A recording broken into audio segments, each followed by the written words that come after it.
Good morning, everybody. Chris Worden. Andy Jones-Wilkins. and I'm Aaron Barber. And we're here to talk about the most recent event in the Sonoran Desert Cup, the Mesquite Canyon 30K that took place this weekend out at the White Tanks Regional Park. So, race director, I have to say, I was out there, I ran the 30K, and you were out there live streaming because we decided to cover the event.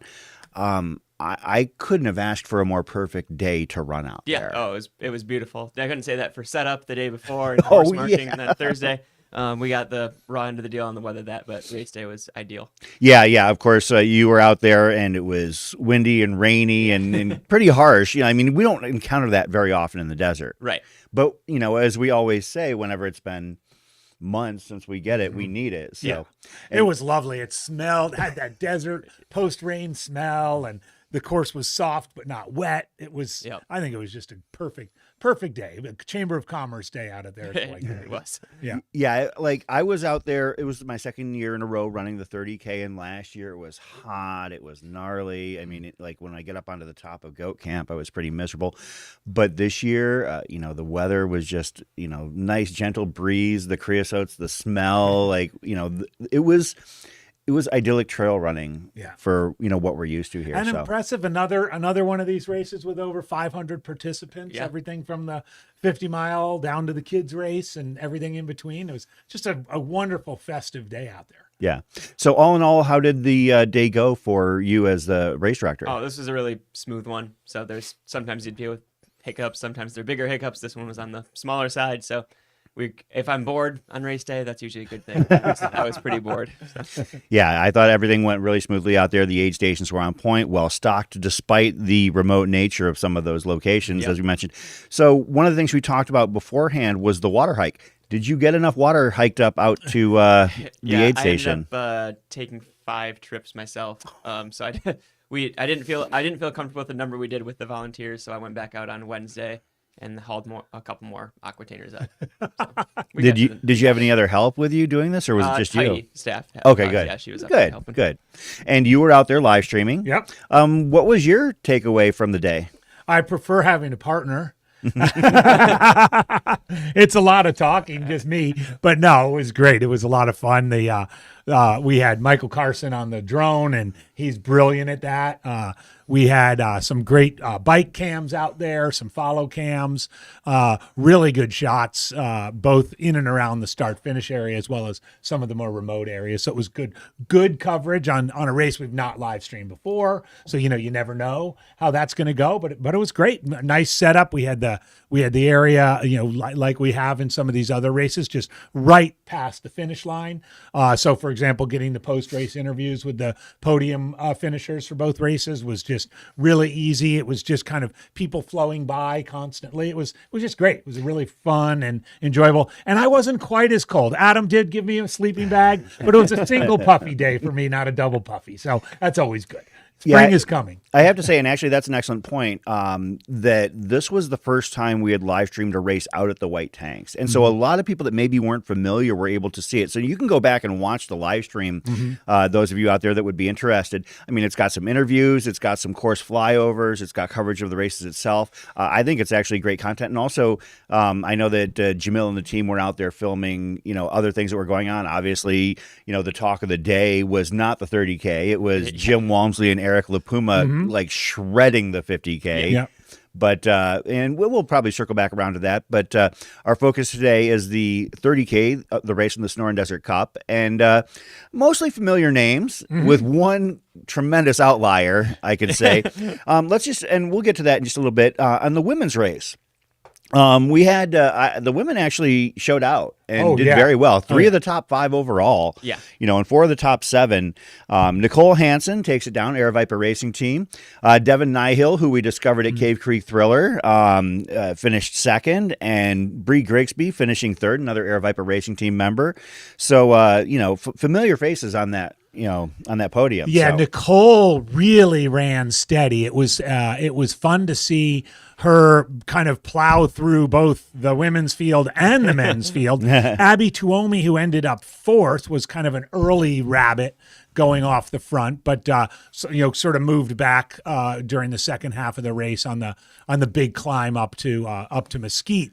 But Nicole, it was so cool to see. Zach Marion was out there with a follow cam, and to see her hammering that downhill into Waddell was just fantastic. She moved really well. She told me she took a little spill, recovered real quickly. But as you can see, a good 5.5-minute win. Devin ran really strong. This was her second trail race. She was in one of our races in the fall. She told me she's focusing on, some stuff on the roads, but she's going to come out and do her first ultra at the 60K in Whiskey Basin. Yeah, so that'll be really fun to see. And then Bree Grigsby, always fun. She had a double knee cut up. She ran really well, and as you can see, just 2 minutes behind Devin Nihil. So 3, 4, and 5 overall were the podium for the women, and really good race. We see Brittany Lump down there continuing her, Sonoran Desert Cup success. So she'll be going on to the damn good run next month, also after another good finish for her. Yeah, you can see, as you mentioned, Brittany Lump, Jackie Jacoby, another person who's also qualified for the Sonoran Desert Cup final. And Lindsay Yazzie. Yeah. Yep, that's right. And that third and fourth race for the women was a lot tighter than the results might show. Well, Abby and Bree was behind all day, and then caught her on the last downhill, and they were 20 seconds apart with 2 miles to go at the last aid station. Abby was hurting a little bit, and Bree sent it in, but didn't know who was going to take that last podium spot. And it's that I really was fascinated by the course. So, they hit that last aid station. Most of them didn't stop. It's only 2 miles. Yeah. And it's super runnable once they get there. I mean, it's like McDowell type smoothness after coming off a sort of a technical switchy back descent. So what I was impressed with just live streaming the race is how this really, both the 50K and the 50 mile 50K and 30K really test the runner's versatility. Definitely. As you mentioned in the pre-show, it's more of a pure mountain race than some of our other sub-ultra distances so far, and it really tested the runners. But that first 6 and the last 2 they're smooth and flat and fast. Yeah, so. That's actually a good way to describe it, AJW, that it tests your versatility, because that's one of the things I was going to allude to, is the fact that the race within the race, when you're talking about Bree and Abby, I'm not as familiar with Abby. I know that she is more of a flatter, faster road runner type. Yeah. And Bree is much more rugged. I mean, she, the Cocodona, Mogollon type of races and stuff like that. Yeah. So, the Goat Camp ascent and even that descent from, was that Mesquite? Yep. I forgot how technical that was as I was coming down the hill. Those switchbacks where you're basically along that wire fence. Yep. I'm like, oh man, I forgot about this. So I took my time heading down those hills. Yeah, so. and the switchbacks are kind of tight. I mean, they're Yeah. I use the poles when I descend that quick. I swing myself around on the switchbacks. Yeah, I actually as I was coming down, I usually love to just bounce down technical stuff. It's the one thing that kind of equalizes me and most people in the field. But after passing a couple people, I felt like my left ankle started feeling a little bit tight, and I'm like, you know what? Too much coming up.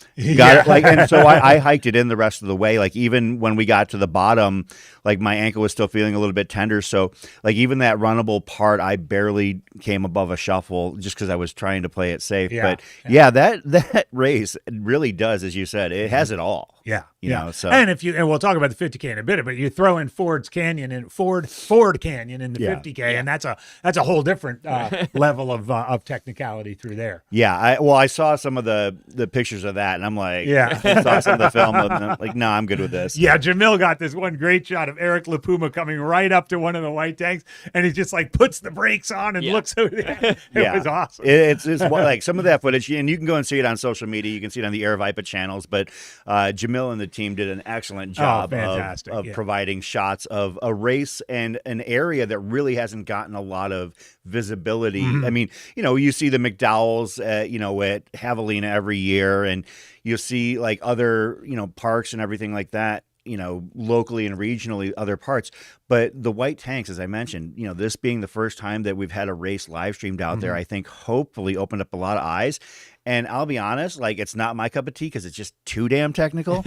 But if it is your thing, like, you got to see a lot of it. And like that, some of that bouldering that happens in the white tank section itself, like for the people who like that kind of thing, that's the kind of thing those people like. So, well, and as impressive as it was in that footage to see Jim and Eric fly through there, kudos to Jamil for flying through there holding the camera. I mean, the guy does more holding a camera than most people would do without. So actually, talking about the coverage, and we'll pivot to the men's race in just a moment here, but I want to throw one more thing in about that. So I was coming to the first aid station on the 30K just as Jim was leaving it. Cool. That was my I saw him and he waved and said hi, and that was it. And so I stopped at the aid station real quick, and then I start heading up goat camp. And as I'm heading up goat camp, I see somebody coming at me with a camera, and it was Bryce. And Bryce was cooked. Yeah. I was breathing heavy because I'm like not in the shape I need to be. He was breathing heavy because he had just been trying to follow Cam Walmsley for like the past several minutes. And I like going from filming Walmsley to filming me has got to be like the greatest gift that he could have been given that day. So, but yeah, no, I mean, the women's race was fantastic. I mean, you had, a lot of strong local runners, and some people who are newer to the game who are finding themselves, like, talking about Devin Nihill, like that's a name that locally we're probably going to have to pay pretty close attention to. Absolutely. One more thing on Nicole too, because you remember we chatted with her after McDowell Mountain Frenzy, and she was just coming back off injury, and she looked so happy to have that in the rear view mirror. When I chatted afterwards, I mentioned that. She's like, it is so great to be healthy. She said she felt a little rusty, just like from not running a lot of races, but not rusty running wise. And that was really cool to see. Yeah, I saw her partner Ryan Kiewit before the race, and he was talking about how stoked she was just to like you said, have it all in the rearview mirror. Yeah. So let's pivot to the men's race. Again, a couple of familiar names at the top, and then one who not only is unfamiliar to us, but unfamiliar to the entire sport. Jordan. Oh yeah, there we go. Thank you. So Kyle Gallagher, running in an unlisted run club jacket. He's a proud unlisted run club participant. Pretty much ran wire to wire. I mean, he opened up. His strategy was to get a gap in the quote unquote flat part, that what we were talking about, that first 6 miles, and then hold on.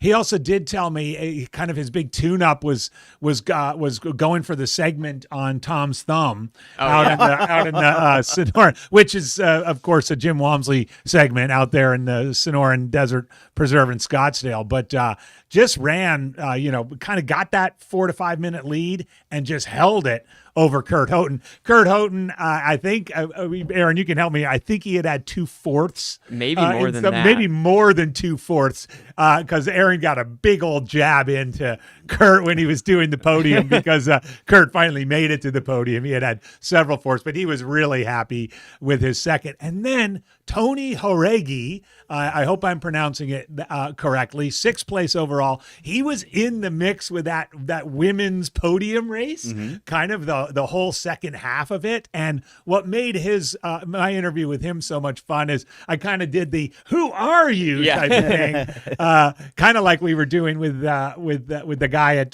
was it Matt, the guy at Black Canyon who got second, who came out of nowhere. Will. Will. Yes. Well, Tony Oregi was this race's version of that, and he told me this not only was it his first trail race, not only was his first Aravaipa race, it was his first ever race. He is like, I just run in my neighborhood, or I run in the trails by myself, awesome. And it was his first ever race, and that was just great. And I asked him if it was going to be his last, and he's absolutely not. I love it. So yeah, it looks like, I mean, to hear that, somebody like basically walks into this sport, and especially on this course, and be competitive from jump. Yeah, it's like, man, and thank goodness he's only 28 years old, because it means he's got a lot of good years to be competitive. And if he's starting out like this, like literally from his first race, like who knows where he could end up here in another 3 to 5 years. Yeah. So Some other familiar names on the race list there. Dan Roeder, who is qualified for the Sonoran Desert Cup in the He'll be fall. out there. I see Noel Kingston. Oh, yeah. As well. And Chris, we got to scroll down to your result. Yeah. Do we have enough space? I mean, no, but it was fun to just see on your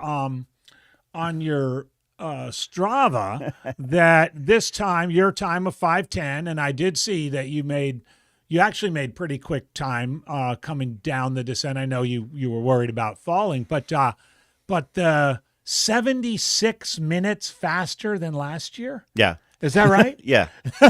It was, I actually was shooting for 2 hours, but, and like, as I was on the top of the Goat Camp Ridge, I thought that was possible, but I fell 3 times. And I didn't think of that as a bad thing. Like, I haven't fallen during a trail run, like fallen, like flat out landed on the ground in a long time. And the fact that I was doing it was partially because I wasn't picking my feet up, and partially because I haven't pushed myself like this in quite a while. Like the first time I totally Supermaned it, my earbud fell out, and I'm like trying to, like, took me a couple minutes to find that. The second time, I basically just tripped and rolled, kind of like side saddled onto my butt. And then the third time I was actually on the top of the ridge, and when I fell, I was like, I started to fall, and I could have fallen like right in the middle of the trail, but then it was, kind of rocky up there, but then I decided to fall off to the side where it looked grassy. Yeah. And it wasn't grassy. No, it was. No, it was grassy. I'm very lucky. I thought about that in hindsight. I'm like, man, that could have been really bad. Like, who knows? Like, if there's a cactus, a cholla, like hiding behind these grasses, or maybe a critter that I don't want to discover. But yeah, it was a good day for me. I think that is an interesting point you raise, and something that's so true. Like, no one likes to fall. But it is in this case somewhat indicative of, that you're not going so slowly or so cautiously that, you're not going to the extent of your training or your ability. And, anybody can clip a toe, anybody can, hit an ankle, and sometimes falling can be a wake up call. And sometimes falling is like, yeah, man, and you have one of those Superman falls, means you're actually moving. Yeah. As opposed to one of those just sort of collapse in the trail falls. Yeah. And that's what it was. It was like me actually pushing myself for the first time and Lord knows how long, like at a race. Yeah. And that's when I kind of held up a little bit, and I tried to stay honest and consistent. And I think I was for the most part. Yeah. So, obviously, about 108 days or so until my big race. So it's kind of like, not that I'm counting, but, I'm just trying to get that consistency, get that, make sure my base is good, because I know that the next couple months are going to be pretty rugged. Yeah. And, that's, that course was perfect for it. Mm-hmm. I had a couple people that asked me, well, maybe you should be doing the 50K. And I'm like, well, that's duly noted. But I would rather just do one ascent up Goat Camp. And then, I've got other, one of the races that's coming up is Crown King. That'll give me plenty of climb. Right. I don't have to push myself too early here. So yeah, there's no 30K at Crown King, Chris. No. If you do the Crown King 30K, you're good. Then you're coming back to Lake Pleasant. So, hey, Jordan, can we pull up the graphics for the series, and we can talk about the runners who have perfect. So these are your fall and spring final standings in regards to who has made the list. And I know that there have been some additional invites sent out as well, and maybe we can talk about that. But we can look at these names. Some of them are duplicated. Those runners do not have to run the course twice. But, in the fall, let's start right there. Julian Couillou, who we got to know, every time he'd win a race, we'd talk to him. And, it seems like he was just ready to go. Cody Goodwin, Devin Sharps, Aravaipa Racing Team member, the aforementioned Kurt Houghton, Joe Boucher, another Aravaipa Racing Team member from Vegas, Dan Roeder, Matt Dorsey, Jason Nelson, and Craig McMillan. I love the fact that Jason Nelson and Craig McMillan are in there on the virtue of 18th and 19th place finishes, because it just shows, sometimes if you're out there, that gets you to the dance. Yeah.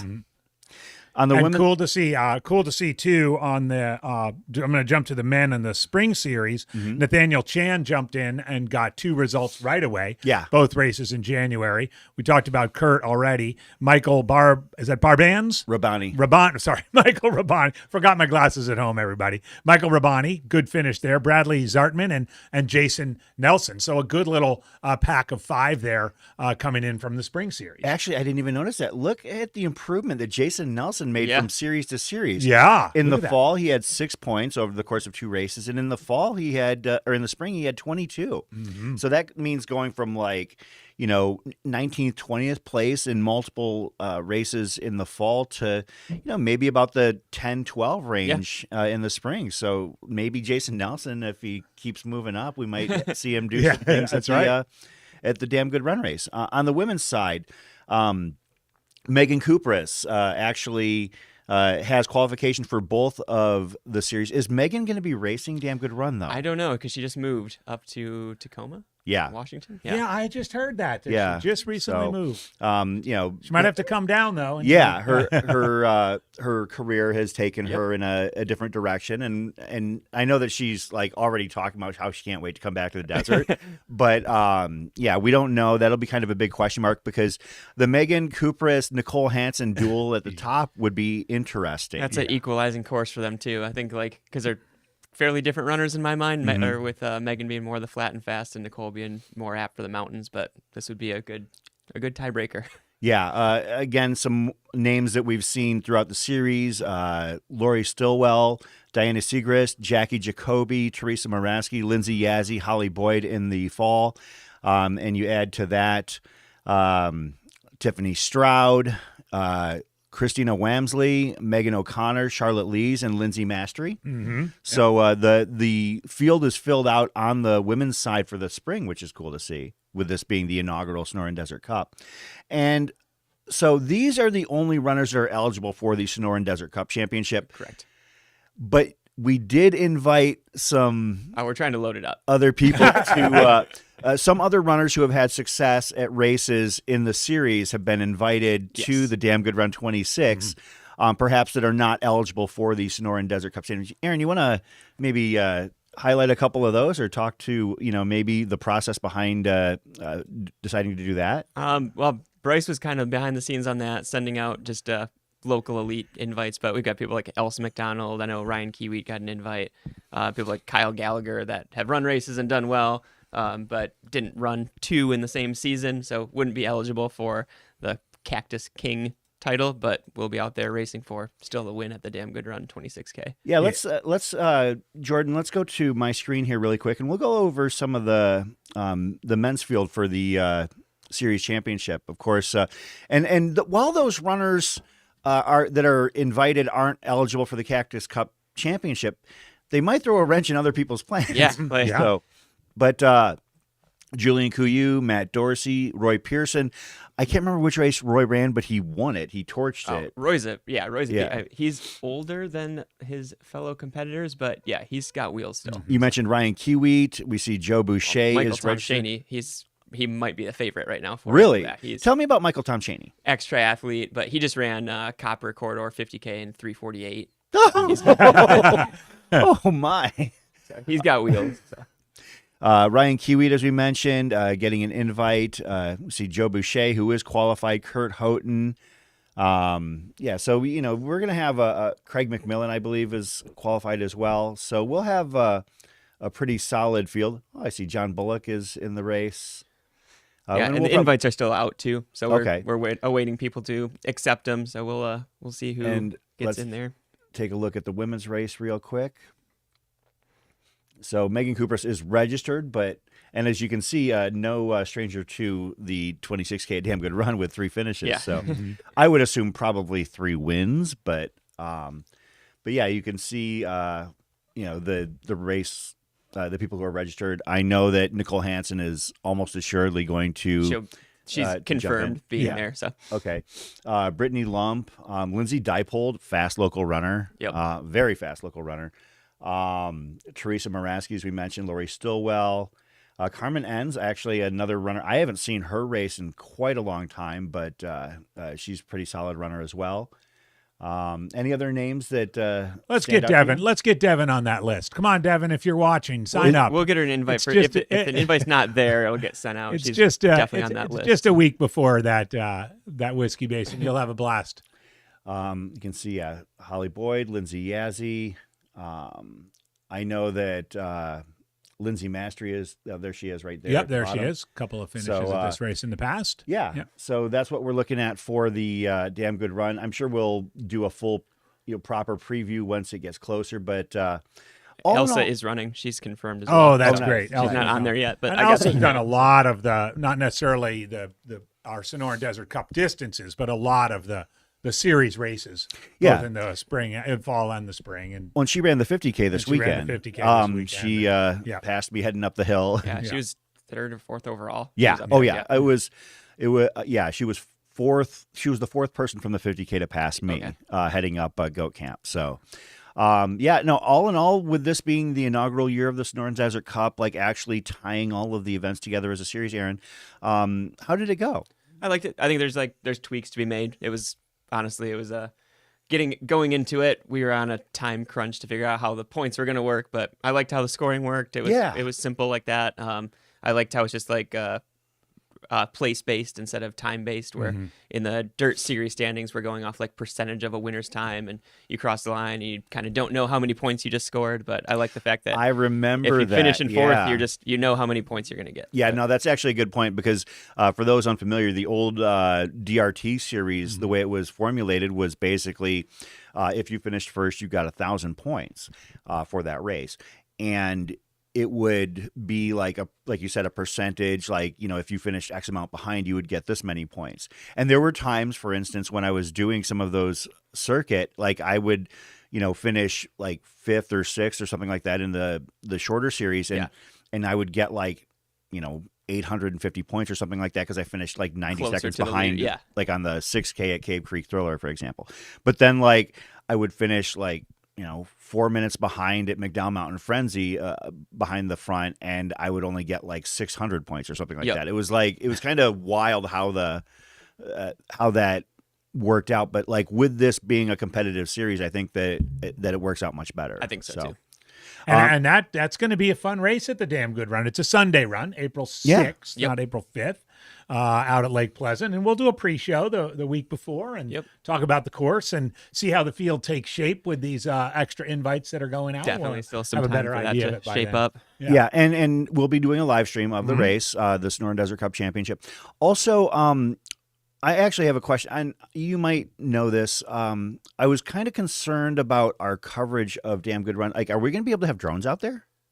TBD. I know I've been talking to Chris, the park supervisor, about how we can do that. Because I know they're pretty particular about having drones around dams and stuff like that. The dam itself is tough. We're like the only event that gets to run on the dam. Yeah. And we inherited this race. The race has been going on for long before Aravaipa took it over. But we have to have there's special considerations that we have to go through just to have access to go over the dam. We have to have volunteer security, making sure it's just runners. They don't even want media or volunteers going out onto the dam itself. Oh, that's interesting. I didn't realize that. So I'm sure if there is drone coverage, it won't be on that part of the course, but there's plenty that goes through the riparian area and up to the northwest on the 26K where potentially drones could go. Well, and another thing about that, the riparian area, I had seen some pictures last week. Yeah. And it was bone dry. Well, our boat crossing for the 40K is dry right now. You can walk across it. Well, it was. Now, but like in the last 4 or 5 days, we've had a little bit of rain. Well, so Lake Pleasant's actually filled by the Colorado River. It's a Central Arizona project, so it gets piped in. So they control lake levels kind of however they want, where it's not weather dependent. It's how much we can draw from the Colorado River. They're filling it up because they usually try to fill it up for summer because a lot's going to evaporate. Yeah. So they're in the process of pumping water into it right now. If that's going to be enough water for our water crossing, that's makes my job really fun, whether I need to rent boats or not. So it's kind of keeping an eye on that. like that right. That's for the 40K though, right? Yeah, that's just for the 40K. So. No boat crossings for the 26K. Yeah. So let's pivot back to this past weekend. We covered the 30K. You were also, keeping tabs on the 50K. Talk about that race. Well, as we mentioned in the pre-show, Jim Walmsley came down from Flagstaff kind of to do a little tune-up run before heading over to Europe, and Eric LaPuma was out here from Vermont, and so the two of them ran. They both went under previous course record time. Jim did a 3:40, and Eric right about 4 hours flat, and it was fun. It was fun to see, and having a chat with Jim afterwards is the first time he'd run sort of a race in the Arizona desert since he torched the Pemberton 50K, before COVID. I remember that. And first Aravaipa run, I think you mentioned, since maybe 2017 when he ran up at Kendall Mountain. So it was great to visit with him, and he's always going to be an Arizonan and always kind of a Valley, born and raised here in the Valley, on the other side of the Valley, but it was cool to see that. And Eric, finishing second, 20 minutes behind Jim. Yeah, it's a lot, but it's still a pretty impressive run in his own right, and it was really fun. Jamil did hike out to Ford Canyon and get some really, if you haven't seen it, I know we mentioned it earlier, great footage of the two of them, navigating through that really rocky creek bed or river bed, really, towards the end. So it was good to hear. Jim is heading over to Chianti to run the Golden Ticket race out there, the 125K. Spending a little bit more time in Europe before circling back about 6 weeks before Western States to do his Western States tune-up. And in the 50 miler, I did have the honor of getting passed by Jake Jackson and Cyan Lupowitz as they were coming. They had a battle out there. When I actually, Jake passed me first, and then Cyan came up about 6 minutes later. Cyan Lupowitz, former Aravaipa Racing Team member from down in Tucson. Jake Jackson, 24-hour national team member.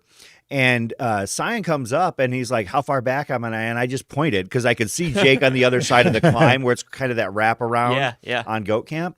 And Cyan, well, I can't say it on the air, but but Cyan basically, trucked up. And what's funny is that as I was finishing, they were coming back out for that final 30K because the first 50K you run in and they come out. And Cyan came out first. Yep. Cyan came out first by about, 4 or 5 minutes. And Jake, actually, when I went by, I was like, holy crap. And he's like, yeah, Cyan's moving. And somewhere in the last 10 miles, I saw that there was a shift in the standings. He was on Goat Camp, is what Jake said. He hung out for a little bit after the race, and we were chatting. No, that's a heck of an impressive feat to duke it out for a 50 miler like that. Like, you don't get to see that kind of fight in a race like that. On the women's side, Tanya Keys, a strong local, finished first. Lisa Buzzio finished second, and Megan O'Connor, another local. All locals finishing 1, 2, 3 on that. But back to the 50K. I don't know if we'd call it a controversy, but there was a little bit of an incident with the children. Yes. Yes, Matt Feldake was joking online, Eric LaPuma, don't let him babysit your kids. Yeah. So you want to talk about what happened there? Yeah, so we do a kids run that starts, we try to get them on the start line and after the main field is finished, because we have the shorter distances, so get the 8K and half marathon out of there, then we'll do the kids race, and we'll still have 30K, 50K trickling in at that time. So we line them up at the start line, bring them up 2 minutes early or so, and try to leave a gap for runners, and they do a great job of that. But Eric, the 50K starts at 7:30.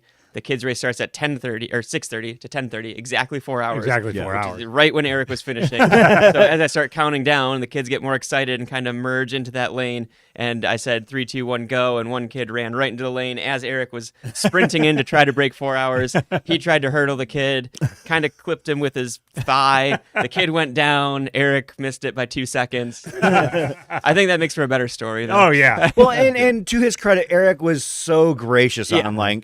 And I got a little bit punchy with people because they were, saying, oh, well, the logistics here. It's like, okay, the race itself, first of all, wasn't on the course. It goes the other direction. Yeah. Like we don't send kids out of the course to run, to try and thread through Walmsley and LaPuma. We're not crazy. But also the fact that, it just happened to be, you want to have the kids race after, as you mentioned, like after all the shorter stuff is done for the most part. Yeah. Like most of your 8K and your, and a large number of the 30K runners are done. The half marathon is mostly done. Yep. So like you only have a handful of runners crossing the finish line at that point. It just, and you want to have it like after that, but also early enough that parents aren't going to like have their kids waiting around for another hour or two. Like there's a balance. We also don't anticipate 4-hour finishers. Right. Multiple 4-hour finishers at a full sprint. Yeah. So that was one of the things that was kind of an interesting little mini blow up online. But I think that covers everything. All in all, good series, good season. Good series. Yeah. Happy. I'm relieved that it's done. Now I get to rest a little bit on the side, focus on other races. I'm excited for Tushers and get moving on those big races. Oh, you're the RD for Tushers? Yeah, yep. Oh, So I'm that's sure always that has a lot of planning going into it because that is we're you want whole to talk remote. rework on the course and stuff because of the fire last year. So okay. we're getting there. All right. Well, I think that about does it. All right. Thanks for tuning in, and we'll see you in a few weeks as we preview Damn Good Run. Cheers, everybody. We'll see ya.